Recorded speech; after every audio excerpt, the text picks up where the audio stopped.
आज की इस कहानी का नाम है कफन। एक झोपड़े के द्वार पर बाप और बेटा दोनों एक बुझे हुए अलाव के सामने चुपचाप बैठे हुए थे और अंदर बेटे की जवान बीवी बुधिया प्रसव वेदना में पछाड़ खा रही थी। रह रहकर उसके मुंह से ऐसी दिल हिला देने वाली आवाज निकलती थी कि दोनों कलेजा थाम लेते थे। जाड़ों की रात थी, प्राकृतिक सन्नाटे में डूबी हुई। सारा गांव अंधकार में लय हो गया था। घूसों ने मालूम होता है बचेगी नहीं, सारा दिन दौड़ते हो गया। जा देख तो आ, माधव चिढ़कर बोला। मरना ही है तो जल्दी मर, मर क्यों नहीं जाती? देख कर क्या करूं? तू बड़ा बेदर्द है बे। साल भर जिसके साथ सुख चैन से रहा, उसी के साथ इतनी बेवफाई तो मुझसे तो उसका तड़पना और हाथ पांव पटकना नहीं देखा जाता। चमारों का कुनावा था और सारे गांव में बदनाम। घीसू एक दिन काम करता तो 3 दिन आराम करता। माधव इतना कमजोर था कि आधे घंटे काम करता तो घंटे भर चिल्लम पीता, इसलिए उन्हें कहीं मजदूरी नहीं मिलती थी। घर में मुट्ठी भर भी अनाज मौजूद हो तो उनके लिए काम करने की कसम थी।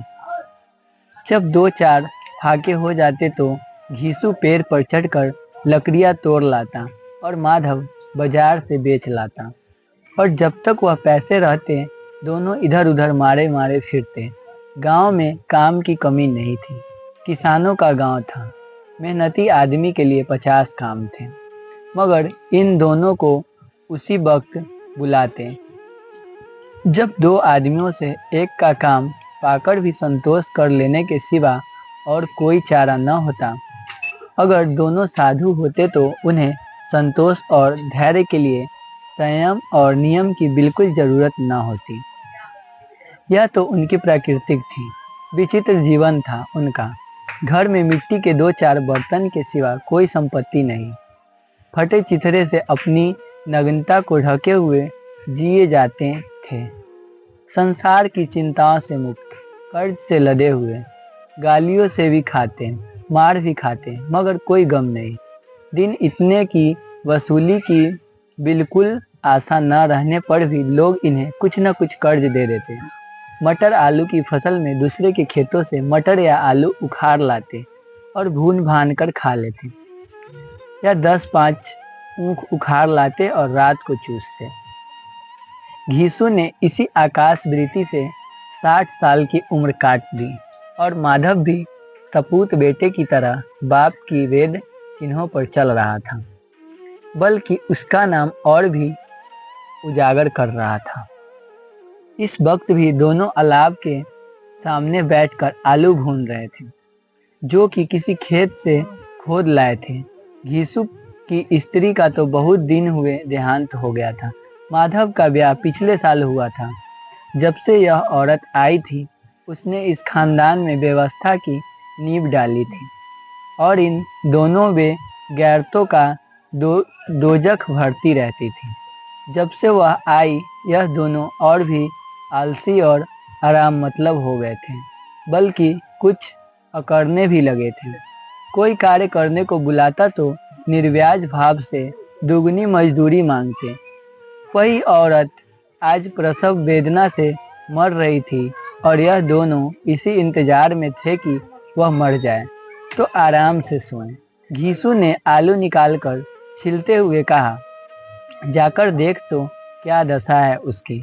चुड़ैल का फिसाद होगा और क्या, यहाँ तो ओझा भी 1 रुपया मांगता है। माधव को भय था कि वह कटोरी में गया तो घीसू आलू का बड़ा भाग साफ कर देगा। बोला, मुझे वहां जाते डर लगता है। डर किस बात का है, मैं तो यहाँ हूँ ही।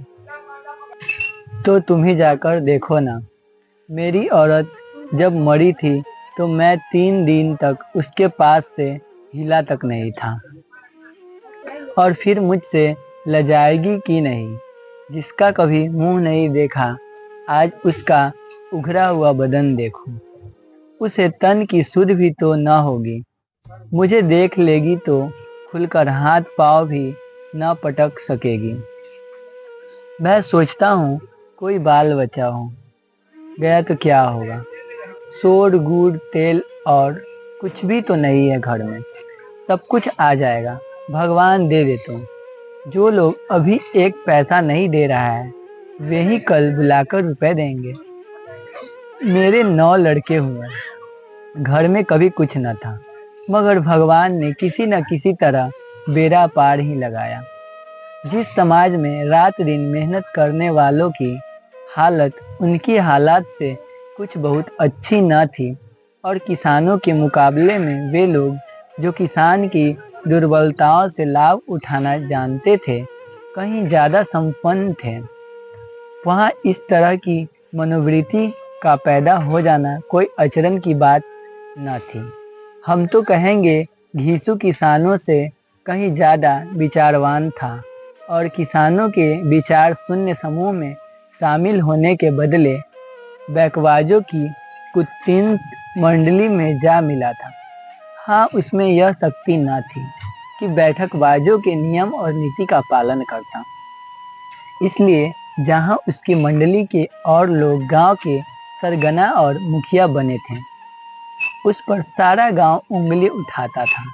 फिर भी उसे यह तस्कीन तो थी ही कि अगर वह फटेहाल है तो कम से कम उसे किसानों की सी तोड़ मेहनत तो नहीं करनी पड़ती, और उसकी सरलता और निरीहता से दूसरे लोग बेजा फायदा तो नहीं उठाते। दोनों आलू निकाल निकाल कर जलते जलते खाने लगे। कल से कुछ नहीं खाया था, इतना सब्र ना था कि ठंडा हो जाने दे। कई बार दोनों की जवानें जल गई। छिल जाने पर आलू का बाहरी हिस्सा जवान हलक और तालू को जला देता था, और उसे अंगोरे को मुंह में रखने से ज़्यादा खैरियत इसी में थी कि वह अंदर पहुंच जाए। वहां उसे ठंडा करने के लिए काफ़ी सामान थे, इसलिए दोनों जल्द जल्द निकल जाते। हालांकि इस कोशिश में उनकी आंखों से आंसू निकल आते। घीसू को उस वक्त ठाकुर की बारात याद आई, जिसमें 20 साल पहले वह गया था। उस दावत में उसे जो तृप्ति मिली थी वह उसके जीवन में एक याद रखने लायक बात थी, और आज भी उसकी याद ताज़ा थी। बोला वह भोज नहीं भूलता, जब से फिर उस तरह का खाना और भरपेट नहीं मिला। लड़की वालों ने सबको भरपेट पूरियाँ खिलाई थी। सबको छोटे बड़े सबने पूरियाँ खाई, और असली घी की चटनी, रायता, 3 तरह के सूखे साग, एक रस्सेदार तरकारी, दही, चटनी, मिठाई, और क्या बताऊं कि उस भोज में क्या स्वाद मिला। कोई रोक टोक नहीं थी, जो चीज़ चाहो मांगो, जितना चाहे खाओ। लोगों ने ऐसा खाया कि किसी ने पानी ना पिया गया। मगर परोसने वाले हैं कि पतल में गरम गरम गोल गोल सुवासित कचौड़ियाँ डाल देते हैं। मना करते हैं कि नहीं चाहिए, पतल पर हाथ रोके हुए हैं, मगर वह है कि दिए जाते हैं। और जब उसने मुंह धो लिया तो पान इलायची भी मिली, मगर मुझे पान लेने की कहाँ सुध थी। खड़ा हुआ ना जाता था, चटपट जाकर अपने कंबल पर लेट गया। ऐसा दिल दरियाब था वह। ठाकुर माधव ने इन पदार्थों का मन ही मन मजा लेते हुए कहा, अब हमें कोई ऐसा भोज नहीं खिलाता। अब कोई क्या खिलाएगा, वह जमाना दूसरा था। अब तो सबको किफायत सूझती है। शादी ब्याह में मत खर्च करो, क्रियाकर्म में मत खर्च करो। पूछो गरीबों का माल बटोर बटोर कर कहाँ रखोगे। बटोरने में तो कमी नहीं है, हाँ खर्च में रियायत सूझती है। तुमने 20 पूरियाँ खाई होगी, 20 से ज़्यादा खाई थी। मैं 50 खा जाता, 50 से कम मैंने ना खाई होगी। अच्छा पका था, तू तो मेरा आधा भी नहीं है। आलू खाकर दोनों ने पानी पिया, और वही अलाव के सामने अपनी धोतिया ओढ़कर पाँव पेट में डाले सो गए। जैसे 2 बड़े बड़े अजगर गोडुलियों मारे पड़े थे, और बुधिया अभी तक करा रही थी। दो सवेरे माधव ने कोठरी में जाकर देखा तो उसकी स्त्री ठंडी हो गई थी और उसके मुंह पर मक्खियां भिनक रही थी। पथराई हुई आंखें ऊपर टंगी हुई थी, सारी देह धूल से लथपथ हो रही थी। उसका पेट में बच्चा मर गया था। माधव भागा हुआ घीसू के पास आया, फिर दोनों जोर जोर से हाय हाय करने और छाती पीटने लगे।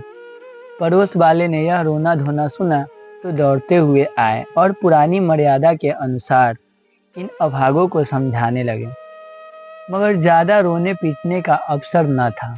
कफन की और लकड़ी की फिक्र करनी थी। घर में तो पैसा इस तरह गायब था जैसे चील के घोंसले में मांस।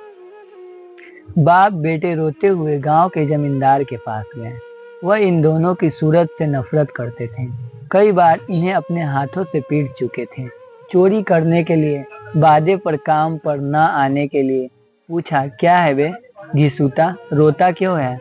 अब तो तू कहीं दिखलाई भी नहीं देता। मालूम होता है इस गांव में रहना नहीं चाहता। घीसू ने जमीन पर सिर रखकर आंखों में आंसू भरते हुए कहा, सरकार बड़ी विपत्ति में हूँ। माधव की घरवाली रात को गुजर गई। रात भर तड़पती रही सरकार। हम दोनों उसके सिरहाने बैठे रहे। दवा दारू जो कुछ हो सका सब कुछ किया। मुद्दा वह हमें दगा दे गई। अब कोई एक रोटी देने वाला भी ना रहा मालिक। तबाह हो गए हैं। घर उजड़ गया। आपका गुलाम हूँ। अब आपके सिवा कौन उसकी मिट्टी पार लगाए?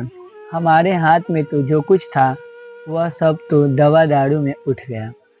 सरकार ही की दया होगी तो उसकी मिट्टी उठेगी। आपके सिवा किसके द्वार पर जाऊं? जमींदार साहब दयालु थे, मगर घीसू पर दया करना काले कंबल पर रंग चढ़ाना था। जी में तो आया, कह दे चल दूर हो जा यहाँ से। यूं तो बुलाने से भी नहीं आता। आज जब गरज पड़ी तो आकर खुशामद कर रहा है। हरामखोर कहीं का बदमाश। लेकिन यह क्रोध या दंड देने का अवसर न था। जी में कूंढते हुए 2 रुपए निकाल कर फेंक दिए, मगर संतावना का एक शब्द भी मुंह से ना निकला।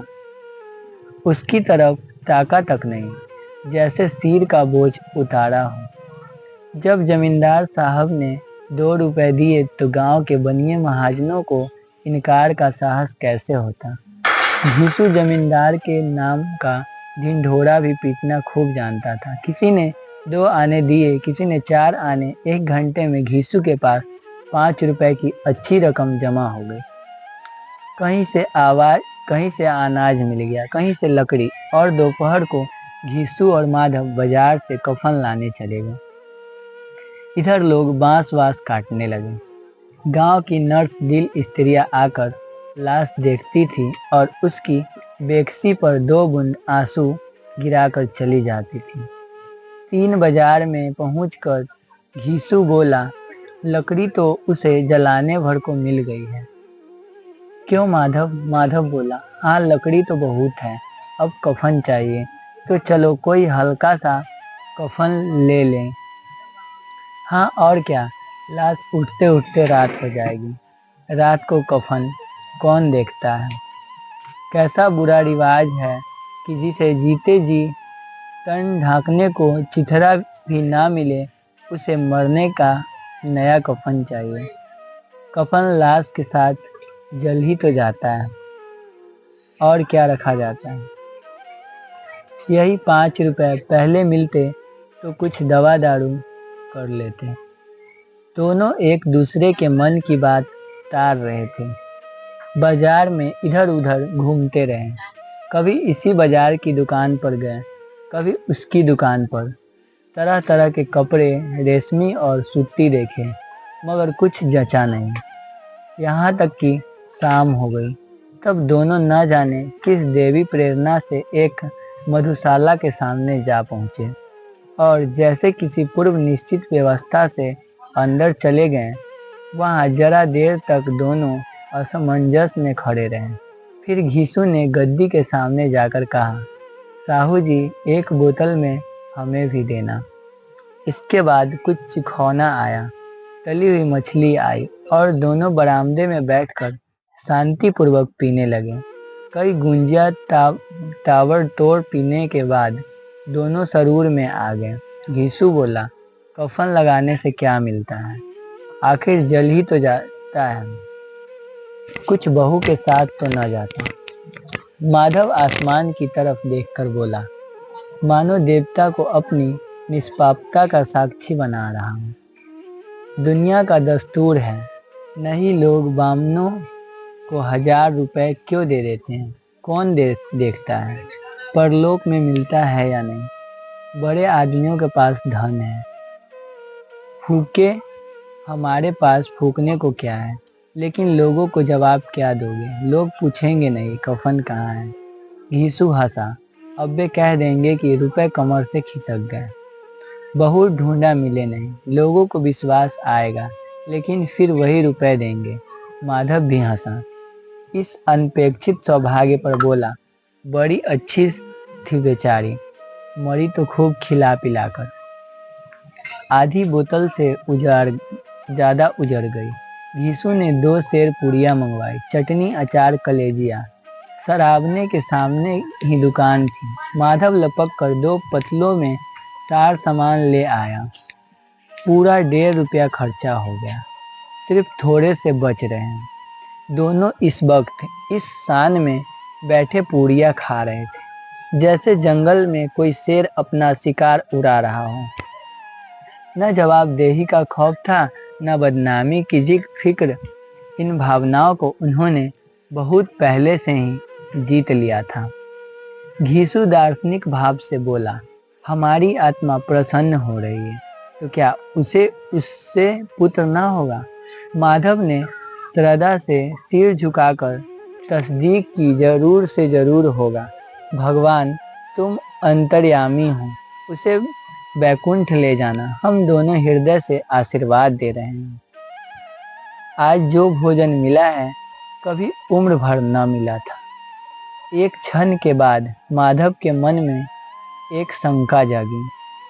बोला, क्यों दादा, हम लोग भी एक न एक दिन वहां जाएंगे। घीसू ने इस भोले भोले सवाल का कुछ उत्तर ना दिया।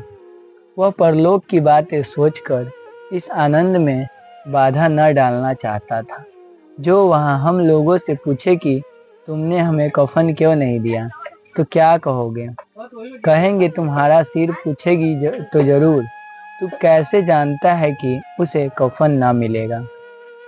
तू मुझे ऐसा गधा समझता है, 60 साल क्या दुनिया में घास खोदता रहा हूँ। उसे कफन मिलेगा और बहुत अच्छा मिलेगा। माधव को विश्वास न आया। बोला, कौन देगा रुपए, तो तुमने चट कर दिए। वह तो मुझसे पूछेगी, उसकी मांग में तो सिंदूर मैंने डाला था। कौन देगा, बताते क्यों नहीं। वही लोग देंगे जिन्होंने अब की दिया। हाँ, उसकी रुपए हमारे हाथ ना आए। ज्यों ज्यों अंधेरा बढ़ता था और सितारों की चमक तेज होती थी, मधुशाला की रौनक भी बढ़ती जाती थी। कोई गाता था, कोई डींग मारता था, कोई अपने सगी के गले लिपटा जाता था, कोई अपने दोस्त के मुंह में कुल्हड़ लगाया देता था। वहाँ के वातावरण में सुरूर था, हवा में नशा। कितने तो यहाँ आकर एक चुल्लू में मस्त हो जाते थे। शराब से ज्यादा यहाँ की हवा उन पर नशा करती थी। जीवन की बाधाएं यहाँ खींच लाती थी और कुछ देर के लिए यह भूल जाते थे कि वे जीते हैं या मरते हैं न। और यह दोनों बाप बेटे और भी मजे ले लेकर चुस्कियां ले रहे थे। उसकी निगाहें इनकी ओर जमी हुई थी। दोनों कितने भाग्य के बली हैं।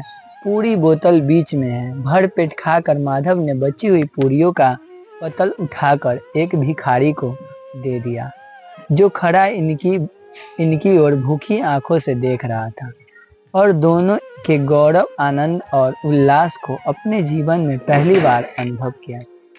घीसू ने कहा, ले जा, खूब खा और आशीर्वाद दे। जिसकी कमाई है वह तो मर गई, मगर तेरा आशीर्वाद उसे जरूर पहुंचाएगा। रोए रोए से आशीर्वाद दो, बड़ी गढ़ी कमाई के पैसे हैं। माधव ने फिर आसमान की तरफ देखकर कहा, वह बैकुंठ में जाएगी दादा, बैकुंठ की रानी बनेगी। घीसू खड़ा हो गया और जैसे उल्लास की लहरों में तैरता हुआ बोला, हाँ बेटा, बैकुंठ में जाएगी। किसी को सताया नहीं, किसी को दबाया नहीं। मरते मरते हमारी जिंदगी की सबसे बड़ी लालसा पूरी कर गई। वह ना बैकुंठ जाएगी तो क्या, यह मोटे मोटे लोग जाएंगे जो गरीबों के दोनों हाथों से लूटते हैं और अपने पाप को धोने के लिए गंगा में नहाते हैं और मंदिरों में जल चढ़ाते हैं। श्रद्धालुता का यह रंग तुरंत ही बदल गया। अस्थिरता नशे की खासियत है। दुख और निराशा का दौरा हुआ। माधव बोला, मगर दादा बेचारी ने जिंदगी में क्या दुख भोगा, कितना दुख झेल कर मरी। वह आंखों पर हाथ रख कर रोने लगा। चीखे मार मार कर घीसू ने समझाया, क्यों रोता है बेटा, खुश हो कि वह माया जाल से मुक्त हो गई, जंजाल से छूट गई। बड़ी भाग्यवान थी जो इतनी जल्द माया मोह के बंधन तोड़ दिए। और दोनों खड़े होकर गाने लगे, ठगिनी क्यों नैना झमकावे, ठगिनी पिक्यारों की आंखें इनकी ओर लगी हुई थी और यह दोनों अपने दिल में मस्त गाए जाते थे।